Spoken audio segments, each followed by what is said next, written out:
Hi there, Discovery School community. This is Dr. Lobo, school principal, and today I am going to be sharing some information about standards-based grading, or SBG as you might hear it, and what that means for us as a school community.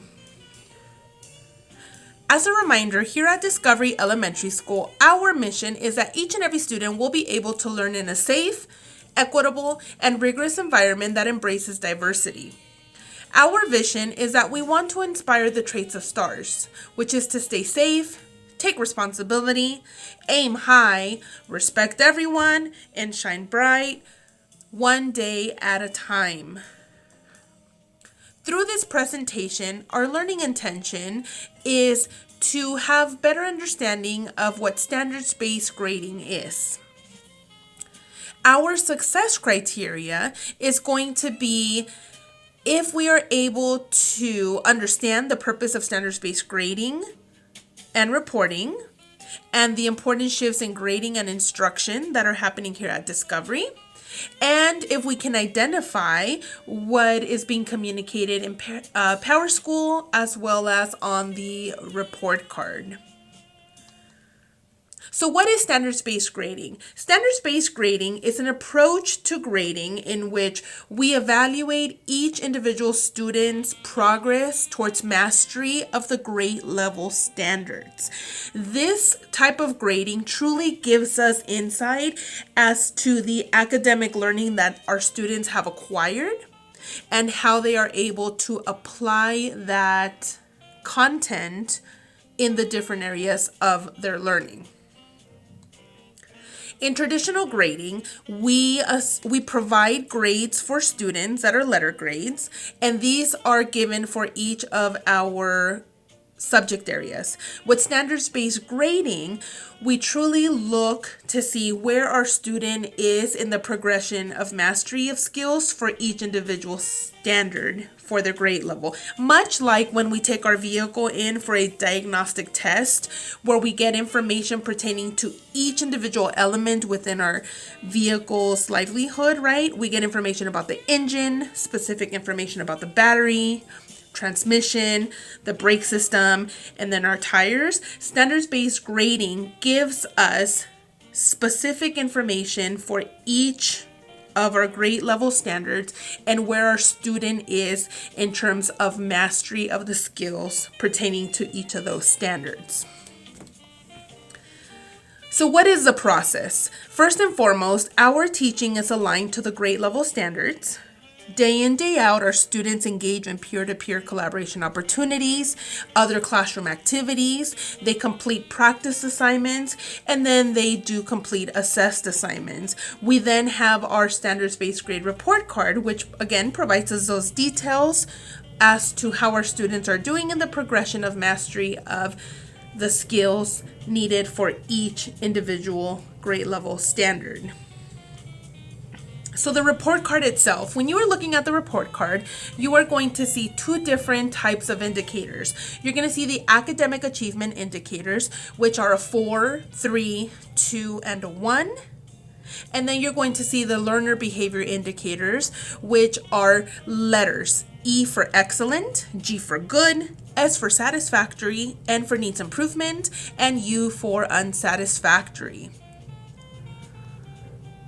When you are in Power School and you look at the quick lookup, it's going to default to your students' grades and attendance. On this tab, it's going to give you information pertaining to the classes that your student is enrolled in, as well as a snapshot of the absences and tardies that your student has thus far this school year. In order to look at your students' standards-based grades, you're going to have to click on the tab to the right of the grades and attendance. Once you click on that standards grades tab, you're going to be able to see your students' grades for each of the standards. A couple of things here. First and foremost, the grade label, again, is going to be the grade indicator, which is either going to be a 4, a 3, a 2, or a 1 for each of the grade level standards. You're also going to be able to click into each of the standards, and you're going to see all of the different assignments that your student has completed that pertain to that specific standard. You're going to see practice assignments as well as assessed assignments. And you will see a score for those assignments as well. The last thing here that I would like to share out is that you are going to also see this trend indicator for each of the standards. The trend indicator is another data point that shows us our students' progress towards mastery of the skills for each of the grade level standards. If you see a red arrow pointing down, that is going to indicate that your student, based upon the assessed assignments, is not making progress towards mastery. If you see a green arrow pointing up, that is going to indicate the opposite, which is that your student is making progress towards the grade level standard mastery. Also, if you see a black band there, that's going to indicate that there are not enough assessed assignments there to indicate or produce a trend indicator yet. A little bit more about the grade labels. So much like when a student is learning how to ride a bike, a grade label 1 is going to be minimal understanding. So here our student needs the training wheels, our student needs that additional support of us helping them get on the bike and us reminding them of what it is that they're supposed to be doing. A grade label of a 2, which is partial understanding, here we can remove the training wheels.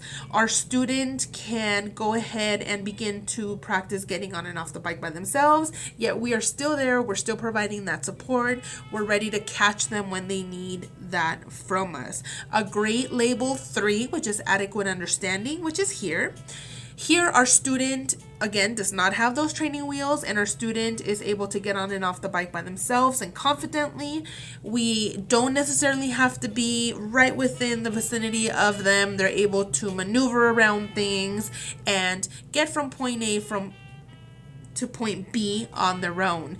And then grade label 4 is going to be our student here, who not only has adequate understanding and is able to get on and off the bike, ride the bike by themselves, but our student can now also apply their understanding of those skills to perform additional tricks on the bike, which go beyond simply getting on the bike and riding it from point A to point B. Again, NE is going to indicate no evidence, and NA is going to indicate not assessed. It is very common early on in the school year to see that our students are scoring minimal or partial understanding, as they have not had all of the year's practice towards mastery of the grade level standard skills, as well as NAs, as we have not had a full school year yet to address all of the grade level standards. So as we progress in the school year, we too will see progression within the grades that are being reported and our students' academic ability. I'd like to leave you with the following quote. Only by working together can parents and schools create a powerful community partnership that nurtures student success, fostering a supportive environment where each and every child can thrive academically and social-emotionally. Remember that if you have any questions, please don't hesitate to give us a call here at Discovery. Our phone number is 661-949-3175, and or stop by the front office. Also keep in mind that our assistant principal and myself will be hosting a questions and answers virtual meeting on Tuesday, the 29th of this month from 12:30 to 1. Information regarding this meeting and the link will be posted on Parent Square on Friday of this week.